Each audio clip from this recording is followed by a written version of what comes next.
right now, listen up. 3, 2, 1. It's showtime. That's great. This is ridiculous. 99.3 The Truth. You can't handle the truth right now. Ooh. World.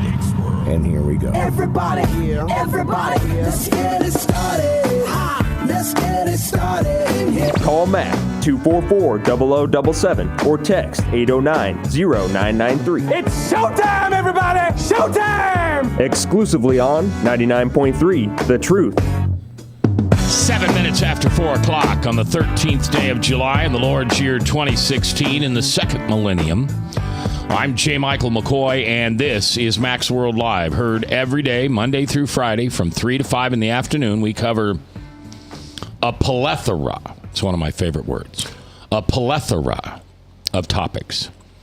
Tomorrow, the young lady who represents the Black Lives Matter group in Des Moines will be live on the radio at 4 o'clock. Frank? Yes.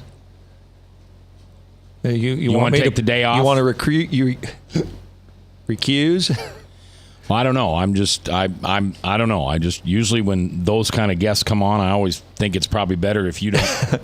Okay, I'll recuse. What does that mean? Recuse. That means I'm going to back out. You're going to take the day off? Well, it's what Ruth Bader Ginsburg should do when she makes comments about Donald Trump. She should recuse herself from making those comments. Yeah, isn't that something that she did that? I mean, a Supreme Court justice saying who she thinks ought to be president or not. That's, well, you know what? Let me tell you what that is. Can I tell you what I think that is? This is just me. My opinion doesn't hold any more weight than anybody else's, maybe less. But that's how the accuser is now working in this world.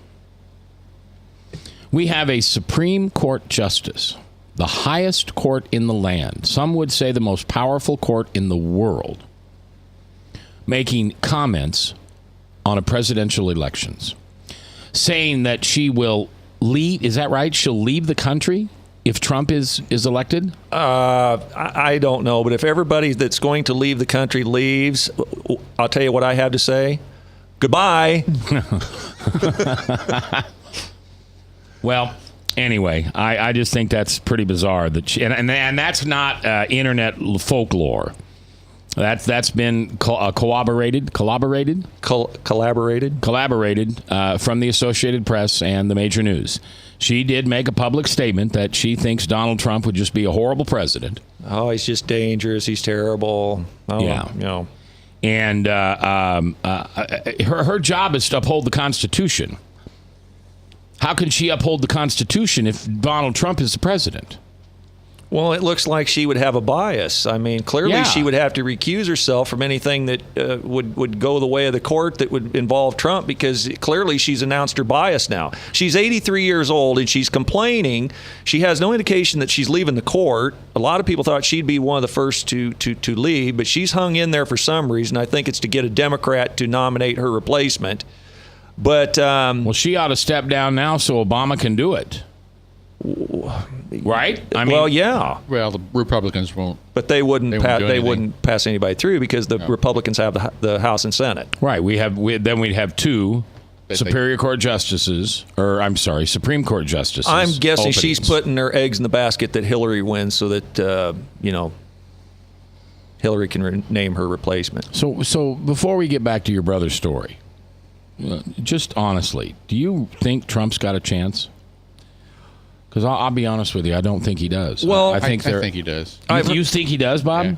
Really? I've heard Pat Caddell, who is a longtime Democratic pollster, Doug Schoen, another longtime Democratic pollster, say that there's an upper Midwestern state, not Pennsylvania.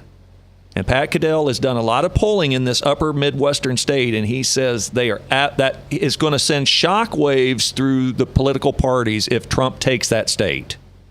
So he thinks the numbers are going and the country's going for Trump. That's a Democratic pollster, but well, we'll see what happens. Because he's going to pick a VP soon. Yeah, probably this week, isn't it? Or this weekend. Right. Well, next week is the Republican convention. 18th. Yep. The 18th, right. So we're at the 13th, So 5 days from now. So that's 1, 2, 3, 4, 5. That's Monday. Right. The convention starts. Let me tell you how bored I was at 4 o'clock this morning. I actually watched on C-SPAN the Republican committee. Convention? Well, it's where they're putting their platform together. Oh. And I now know why I can't be in politics. They were working on replacing one line in one paragraph. And I watched, finally, I realized what a doof I was. And I'm working on the computer. I'm not sitting in my chair. I'm working on the computer and I'm doing stuff. And that's when I get my writing done, is early in the morning. And all of a sudden I realized I'd been watching this for 40 minutes and they were still focused on one line of one paragraph.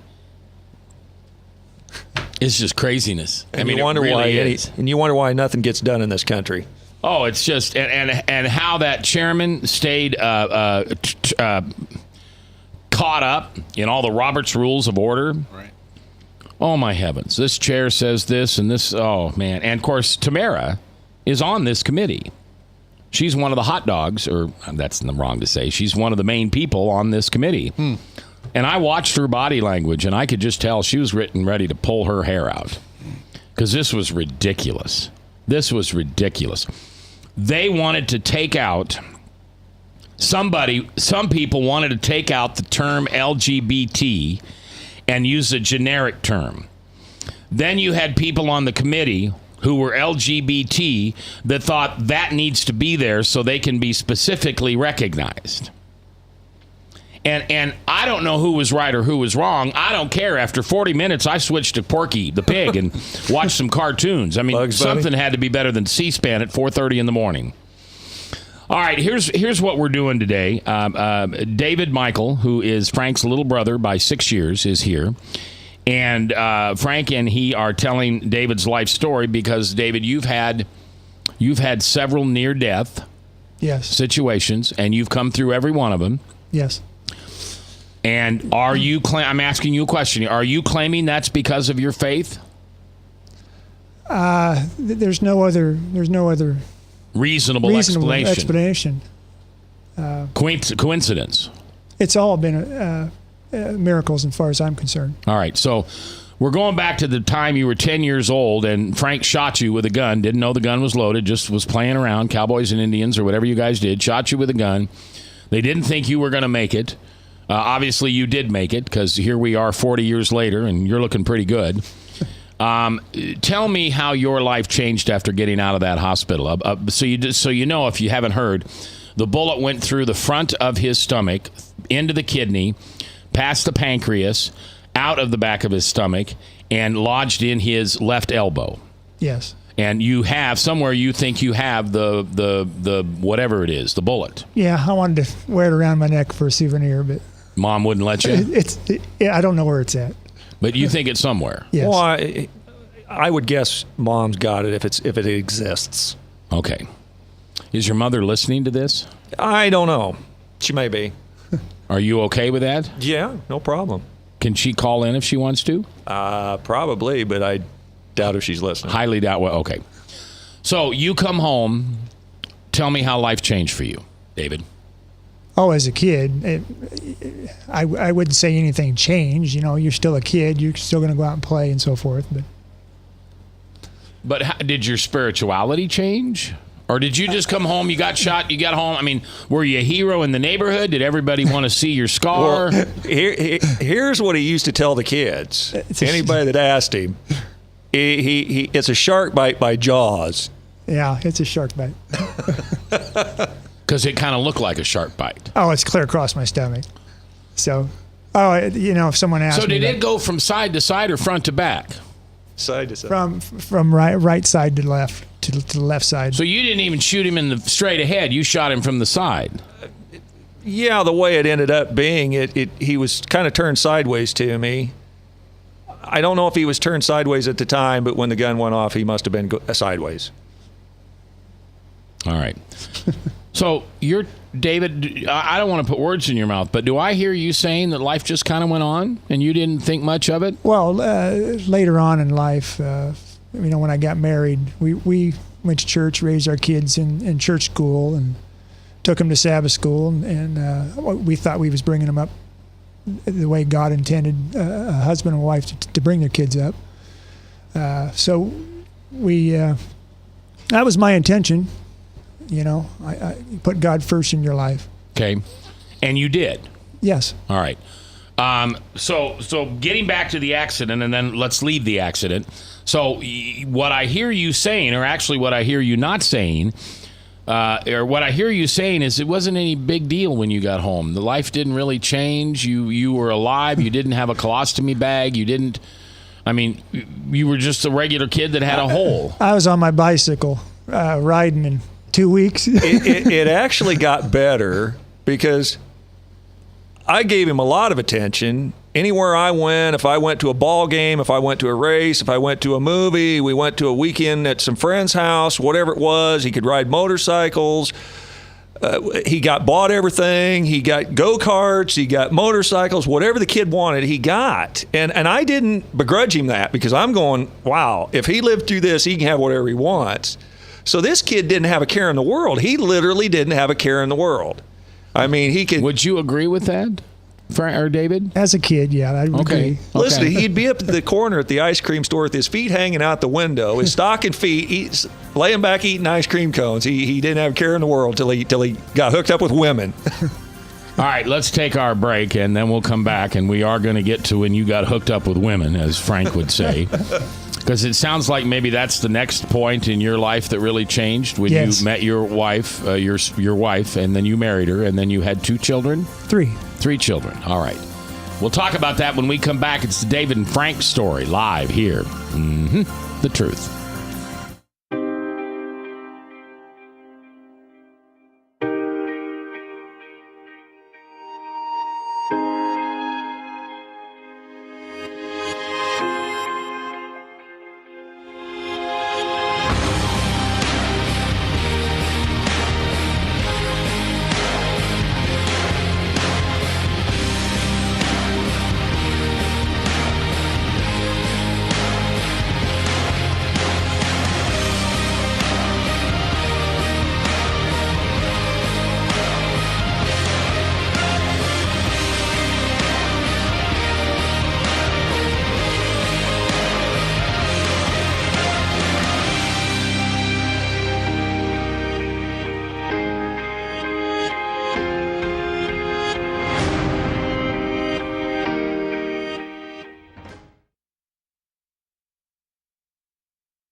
Credit cards are like grandkids. They love you, sometimes get out of control, and it's fun to get a new one. Who can stop them from piling on?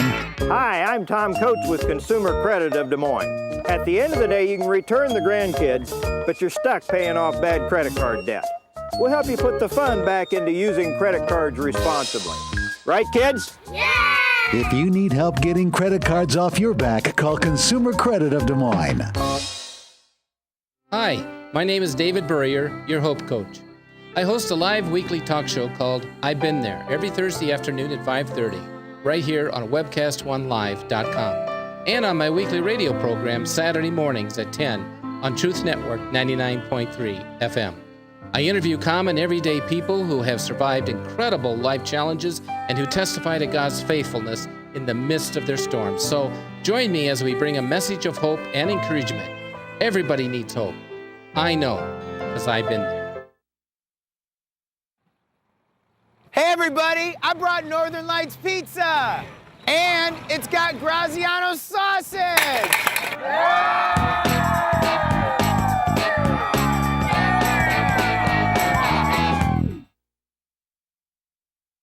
Rock and Prevention is celebrating 25 years of creating a caring community. We want to say thank you to the tens of thousands of Rock High School mentors that have carried our message of health, love, and encouragement to over 1.5 million children, teachers, and parents. Our mentors teach children methods and skills to prevent bullying and drug use. Thank you to all the school administrators, teachers, and counselors for their opportunity to serve you. Rock on, fair citizens. Rock on.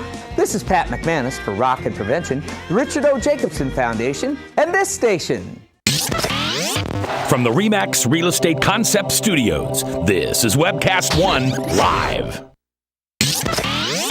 From the RE/MAX Real Estate Concept Studios, this is Webcast One Live. 21 minutes after 4:21 in the afternoon. We tell you all the time to go to these seminars that Weiss Merkel Financial puts on.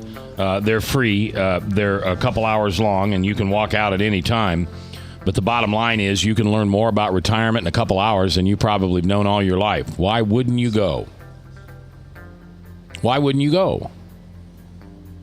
Coming up Tuesday, week from yesterday, July 19th, and it's 6 to 9 at Upper Iowa University, and that's located at 50th and Westtown Parkway, number 200 in West Des Moines. The next one comes to Ankeny. That's Weiss Merkel for all your financial and retirement expertise. All right, let's go to the phones, where on the text line at 809-0993, we have some encouraging words from one of you have two daughters? Yes. One of your two daughters. Go ahead, Robert. It says, please tell my dad he is doing great, and I cannot wait to hear him tell his amazing story. Which we're going to do right now. All right, so at what point did you meet your wife? Is that the next event that we want to go to after being shot and almost murdered by your brother? Sure. Okay, when did you meet your wife? 10th grade. Oh, wow. Okay, so you're in high school. Yes. And you meet your wife. Is she of the same denomination that you are? Lutheran, I believe. Well, that's okay. Well. Okay. She was Lutheran, or she's still Lutheran? Seventh-day Adventist is what we are. Okay, today. Yes. All right, so you meet your wife, and is it love at first sight? Is she your dream girl? Does she have to chase you? What's going on here? She chased me, but yeah, she's my dream girl. And you get married when? 84, October of 84. Why? How many years after you get out of high school? I was 20, so. All right, so do you She date, was 19. Do you date all the way from 10th grade to 11th grade, 12th grade, and then get married after she gets out of high school? Basically, we broke up a little bit, but we got back together. Okay. And so you got married in 84. Yes. And when did your three children come along? One was right away because we had intended on, my oldest, we intended on starting a family as soon as we could. And then we decided, let's get married. And so we decided, let's start our family.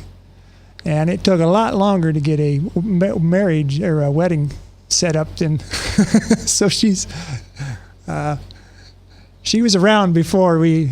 The baby came before the wedding. Well, no, I mean she was pregnant, But she was really pregnant. No. Is that what you're saying? Oh, okay. No, she was about four months pregnant, I think. Okay. And has anything else happened to you in your life during this time that you want to share with us that kind of points you in the direction that God's been having His arms around you and taking care of you for a long time? Well, when you're young, starting out, money's tough, and there's many times that the right amount of money came at the right time, rent was due or whatever.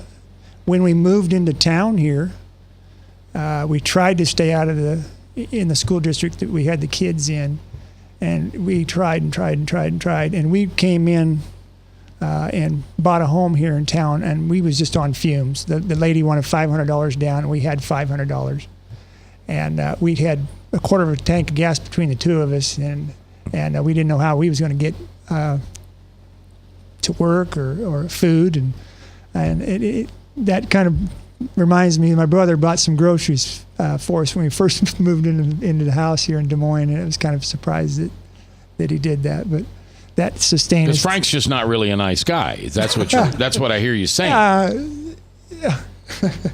You wouldn't think so. Where was your guilt and shame at this point? I mean, were you still going to protect your brother no matter what, Frank? And for the rest of your life, you owed him a life? Yeah, we went to NASCAR auto races together years and years and years afterwards. If he was on a motorcycle event, I was there. Took pictures of the event. That continued. We were dedicated hunters. We deer hunted, pheasant hunted, turkey hunted, quail hunted, etc. So yeah, I mean, we had a pretty close relationship through all that time. He was got involved in the taekwondo, probably started having some of that influence of maybe the Mideastern religions and faiths kind of rub off on him a little bit through the taekwondo stuff. He can speak for himself on that, but yeah, did you begin to drift away from your family's denomination when you got into the taekwondo because of the? No, but no. I believe in karma as far as how you treat people. It's the golden rule, whatever you want to call it. Yeah. So. I always got the golden rule backwards. I really did. I really did. I treated you the way you treated me because that's the way I thought you wanted to be treated. I did not get the golden rule until I was like 40 years old. Do unto others as you would have them do unto you. So it makes sense. If that's what you're doing unto me, that's how you want me to treat you, right? Well, I think when you treat people bad, it's just going to come around to you. And when you treat people good, it should come back. What goes around comes around. It should. All right, so you and your wife get married. What's the net? And money's tight, and you're going paycheck to paycheck, and money just seems to. If you need $500, you come up with $500, and this goes on. When is the next challenging time that God sets up in your life and kind of sends you for a loop? Well, there was some financial things as far as I wasn't, but my wife was having some difficulty gambling.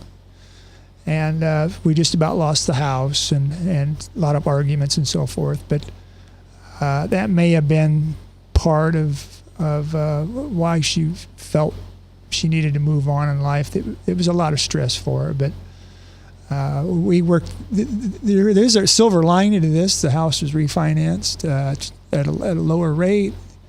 I mean, a lot of good things come of it. And once you get this thing out in the open, there's no lies left. Right. So the truth always sets you free. Believe me. Yeah, no, I know that. I'll give you a 6-page business card of mine, and that's one of my Macisms. The truth does set you free.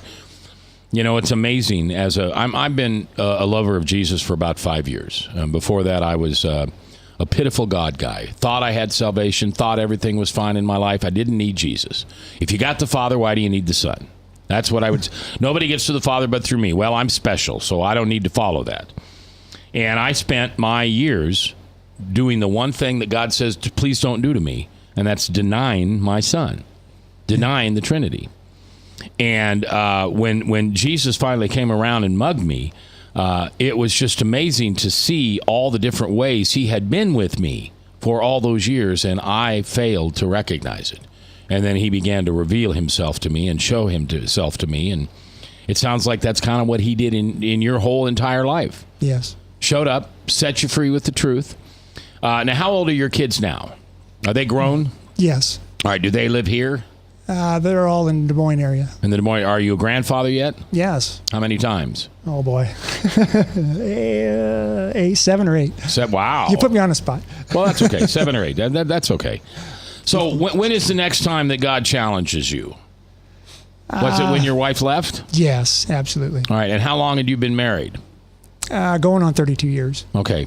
And she's been gone about a year now? No. She left. March, you said. March. Okay. And you tried to commit suicide? The end result, yes.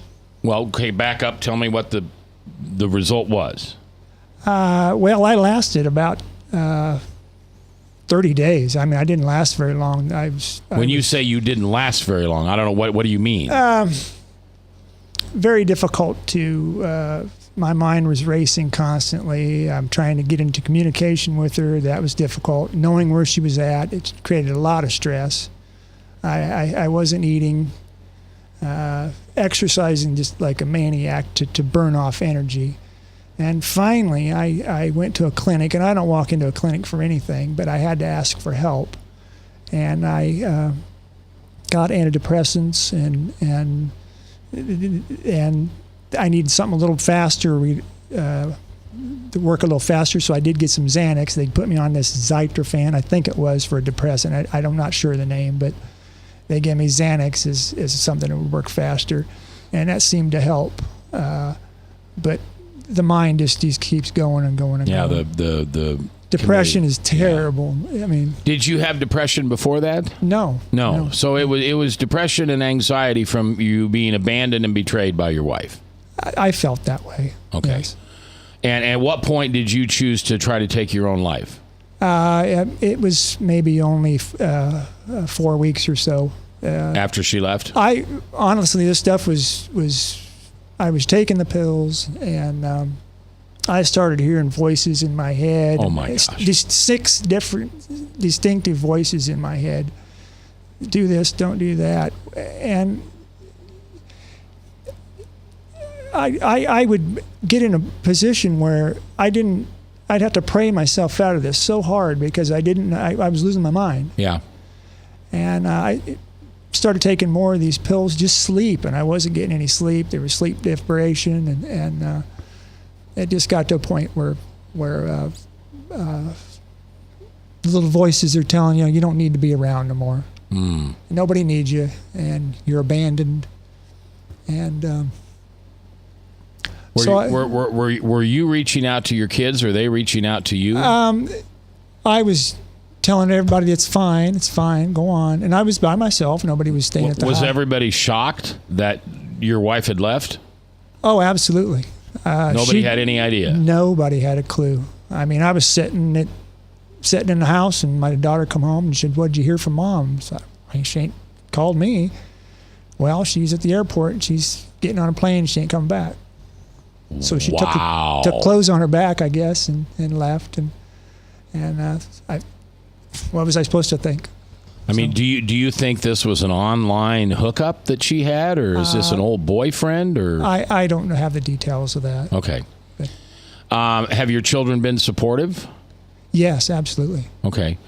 So take me back to the time in which you decided that you were going to take, how many pills was it, 150 some? Well, you started out with didn't you say 50, and then you took another 50, and then at some point, he don't know how many he took. I took somewhere around 50 or 60 the first time, and I thought I went to sleep. There really gets to be blurred. But I took about 50 or 60 of the Xanax, and I thought I talked to her that night, and I said, I just want to go to sleep. You talked to who? Your wife? My wife. So she finally called you? We have been talking to her several times, and something was funny. I talked to her earlier in the day, and I had a panic attack that night, and I felt something was funny, and coincidentally, she happened to be in town. She had come back to Des Moines? It was in town for my daughter's wedding shower. Okay, so your daughter was about to get married? Yes. And so she came back for the wedding shower, but you didn't know that? I didn't know she was in Des Moines. Okay. So something was funny. So she said she was not going to come back. And I said I was tired, and I just didn't, I'm done. I'm just so tired of fighting this fight. And I went in, I took the pills that I mentioned, and I thought I went to sleep. So I thought it was the next day. I get up, and I started writing. It's all a blur, but I took the rest of the pills, which there was upwards of 150, so somewhere between 120 and 150, because I was choking and spitting, and a little bit incoherent. But I had wrote a note, kind of leaving stuff to people, and it was reading it later. It was so blurred, I didn't know what I was writing. All right, let's take a break, and when we come back, we will wrap this story up, okay? All right. David Michael is here. So is Frank. Thanks for you being here live on The Truth. Northern Lights Pizza's amazing garlic butter makes amazing breadsticks. Now available in 12-ounce bottles at Northern Lights, Hy-Vee, and Graziano's. Northern Lights Pizza. I'm Brian Leach, owner of Service Legends, and my position is Chief Talent Officer. I'm Nicholas Wonderscheid. I am Bernie Hobbs. And I'm the Service Manager. Marketing Director and Client Relations Manager. Everything that we do is about ensuring that we exceed your expectations. Our clients are important to us. 100% satisfaction. We're not just focused on heating and cooling. That's the easiest part of our job, actually, is fixing furnaces and air conditioners. Everyone that we come in touch with, we want to improve lives. Bottom line is, we've got our installation guarantees, 25% energy savings guarantee, comfort guarantee, temperature selection guarantee, property protection guarantee. 100% satisfaction guaranteed. Fixed rate or it's free. All of those guarantees are backed up with a 100% money-back guarantee to hold ourselves accountable to making sure that you get what you're after. Just fixing the problem today. If they have another problem 5 days down the road, it's still fixed right or it's free. We use what's called straightforward pricing. Our technicians are going to give you an exact to-the-penny price on what it's going to take before they move forward with any repair. That way you know what to expect. It's the same price every day. No surprises.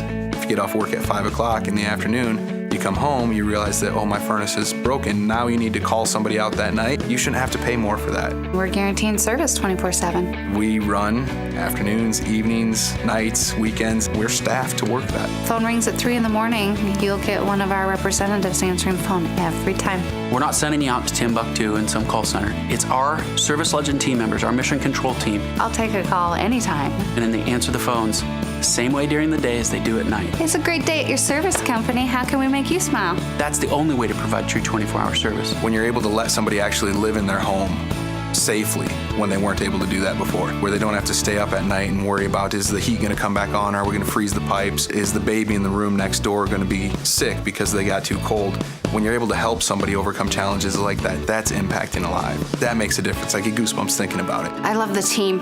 I love the people that I work with. We have fun, but we work hard. I call them my ambassadors of legendary service. If you could just envision what that is, that's who we're sending to your home. They literally will call in, pick up the phone and call and say, hey, I want to talk to your manager. And I get on the phone, they're like, that technician that was at my house was the greatest technician ever. That's cool to me. We want to brighten people's days. Every person that we have going into the house has gone through an extensive background check. Drug testing, we have a very thorough interview process that 1 out of 140 people make it through. If we promise you something, that's what you're going to get, no matter what. We're here when you need us to protect the safety and comfort of your family. If you're not happy, we're gonna make it right. If we're willing to put 100% money-back guarantee on what we do, what type of work do you think we do?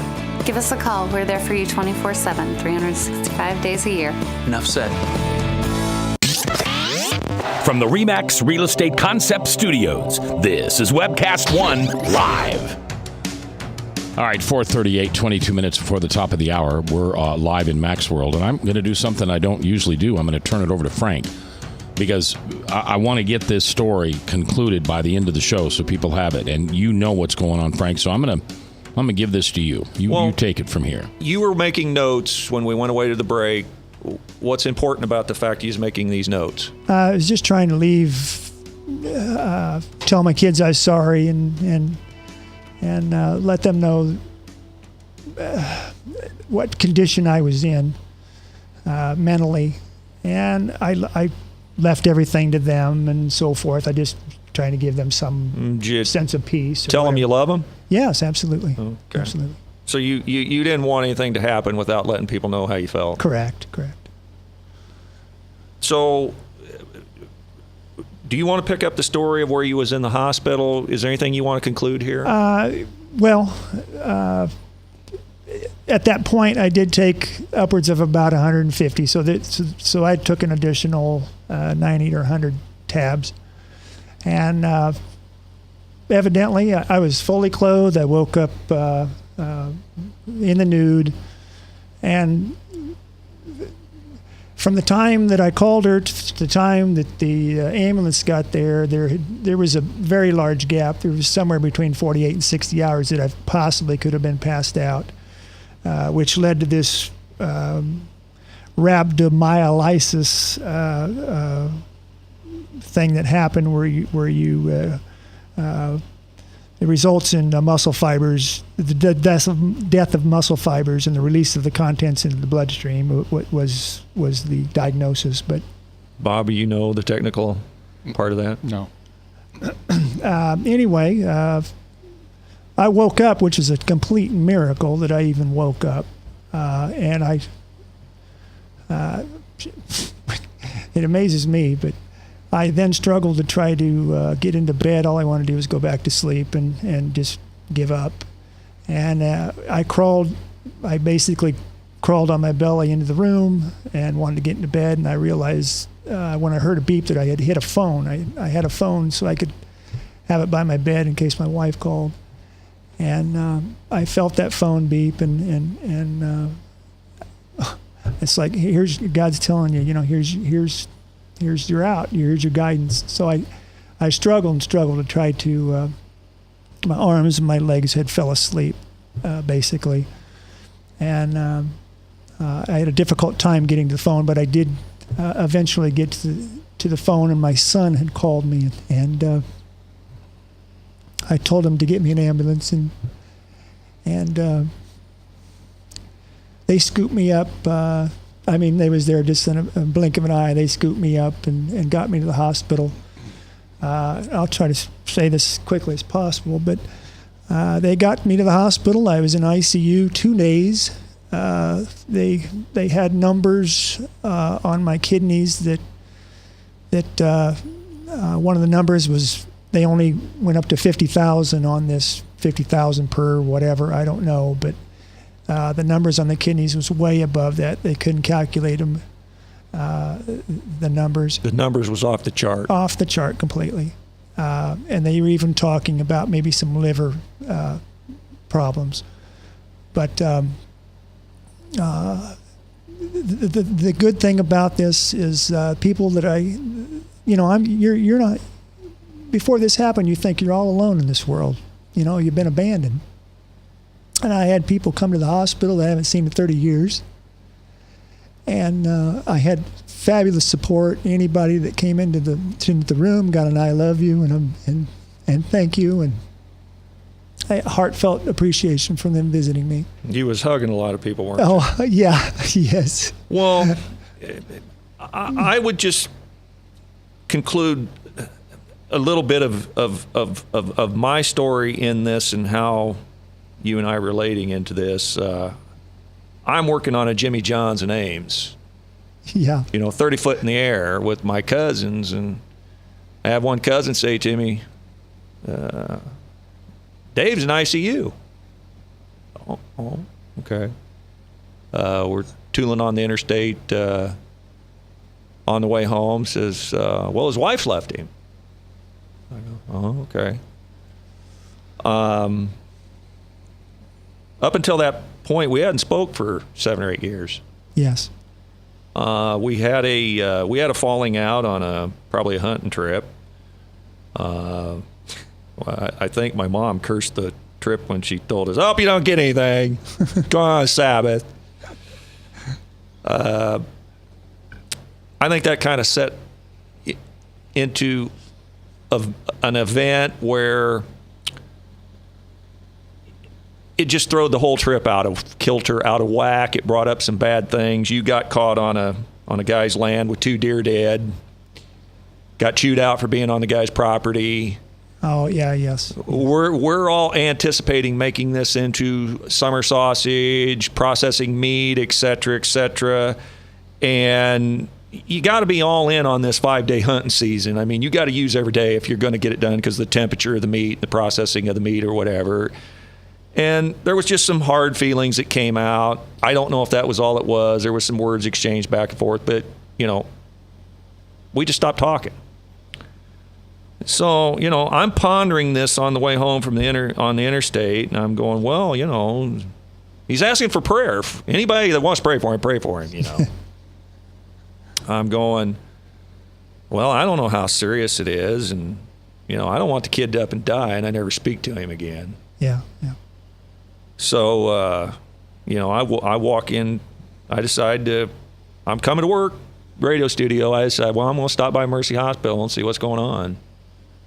And your youngest daughter is in the room with you, and I come in, and I think you're still pretty drugged up. You don't know, you're like, you don't even know who I am. You're looking at me like, huh? No, I did not recognize you. Couldn't figure out who I was the way I spoke for a while. But again, you defied doctors' expectations. Yes. They're telling you there may be permanent nerve damage, permanent muscle damage, so continue with... Yes, I compartmentalized nerve damage. The hands didn't want to move. The left side of my legs didn't want to move. Facial things was numbness, speech, different things. But I was in ICU 2 days. I was on IV for an additional 7. Anyway, 10 total days I was in the hospital. I was anointed in the hospital. It was absolutely wonderful experience to be.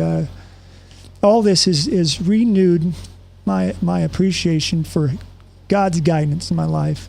Well, talk about the significance of the anointing, because you laid on your left side and you basically, I don't want to say you were paralyzed on the left side, but all the blood and oxygen was shut off to the limbs on your left leg, your left arm, which is... Yes, I am left-handed. You're left-handed. Yeah.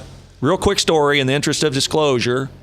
My dad is a Yankees fan, 1960s. Whitey Ford, the left-hander. When this kid's a kid, he's always sticking a fork in his left hand. He's a natural right-hander.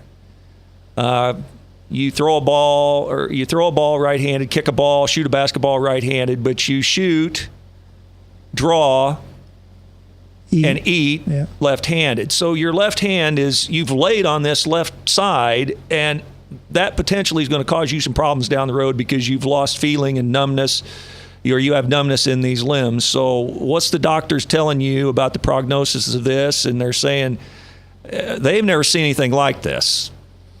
I had the neurologist come in, and it didn't look very good from his expression with the foot and the hand. And the next time he came in, and I had stretched and pulled and did everything I could to exercise in the room. And he came, the next time I seen him, about 3 days later, I showed him that I could move my hand, and his eyebrows went up, and he was amazed. This is the story of David Michael here on The Truth 99.3, and we're going to be back, and we're going to find out the conclusion of this story, and we're going to find out the good news at the end of this. We've had some pretty depressing facts in this story, but we're going to find out the good news when we return from this break. From the RE/MAX Real Estate Concept Studios, this is Webcast One Live. Credit cards are like grandkids. They love you, sometimes get out of control, and it's fun to get a new one. Who can stop them from piling on? Hi, I'm Tom Coates with Consumer Credit of Des Moines. At the end of the day, you can return the grandkids, but you're stuck paying off bad credit card debt. We'll help you put the fun back into using credit cards responsibly. Right, kids? Yeah! If you need help getting credit cards off your back, call Consumer Credit of Des Moines. Rockton Prevention is celebrating 25 years of creating a caring community. We want to say thank you to the tens of thousands of Rock High School mentors that have carried our message of health, love, and encouragement to over 1.5 million children, teachers, and parents. Our mentors teach children methods and skills to prevent bullying and drug use. Thank you to all the school administrators, teachers, and counselors for their opportunity to serve you. Rock on, fair citizens. Rock on. This is Pat McManus for Rockton Prevention, the Richard O. Jacobson Foundation, and this station. Northern Lights Pizza, your home of the tasty crust.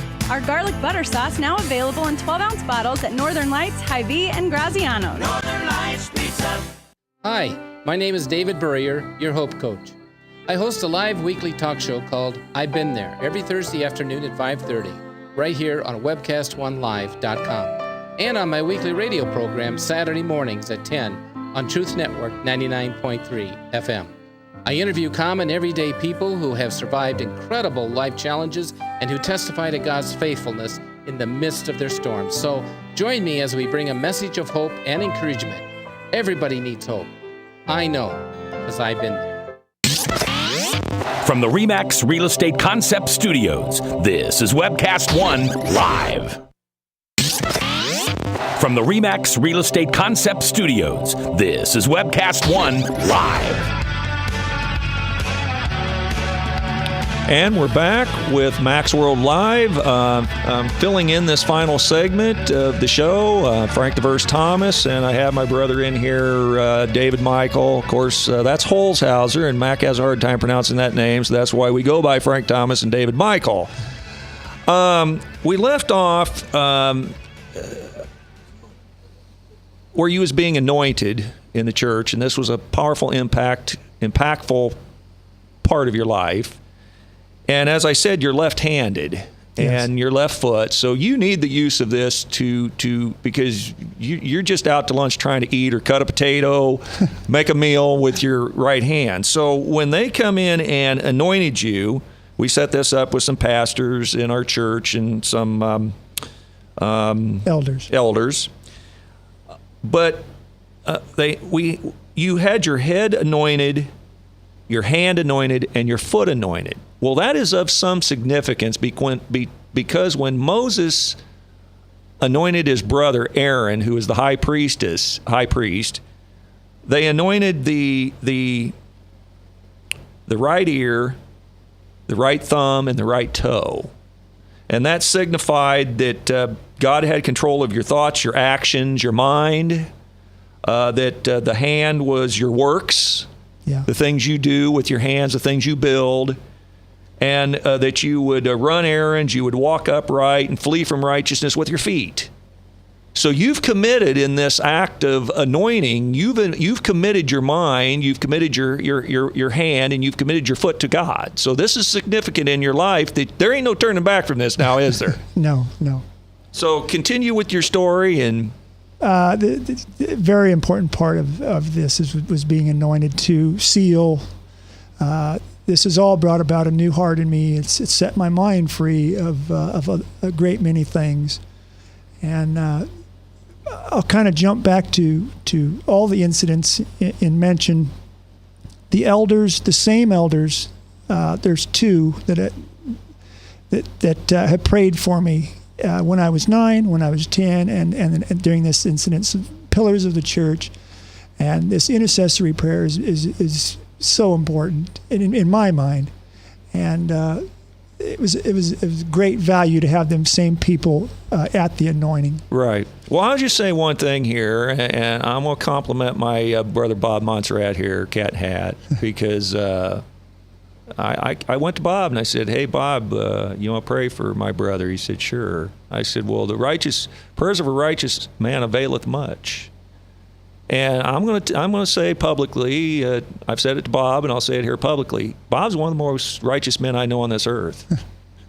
He's a godly man, and he lives in some difficult circumstances in life and puts up with some difficult things, and he's still godly in the midst of it. Yeah. So, continue. Well, anyway. Everybody that came in, the nurses, fantastic. Mercy Hospital. I met people there. The nurses was fantastic. The doctors were very informative. They put the boot on me. They got me out of there. And got home, lots of friends and family. My wife has been supportive. I will say that I've seen her. We've been on to my daughter's wedding. We were on vacation in Seattle. I did get to see her, and so I would say that if I would say that I forgive her for everything, and I love her so unconditionally. Well, I was going to make that important point. We're not here to beat up on her. No. You made your share of mistakes. Absolutely. It's like the old song. There's things we know we could have done and should have done. Yes. Things we did that we wished we wouldn't have, and there's things that we know we should have done. I think there's a John Denver song that has some lyrics in that like that. So it takes two to tango. We're not here to beat up on anybody, and you know your mistakes. Yes. So where do you proceed from here? I still love my wife. We're still married currently. I still have high hopes that we can work this out. That's where I am at this point.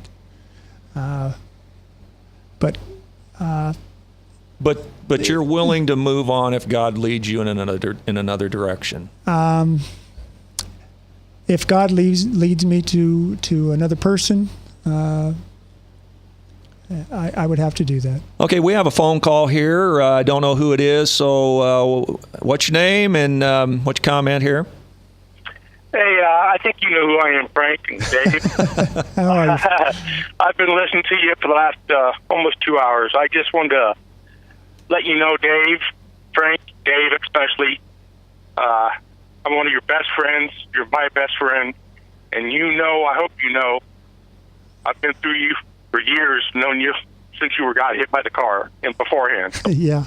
If anything you need, but you call me, and that's what I'm here for. I'm about as close to a brother as a friend will ever be. You're like our brother from another mother.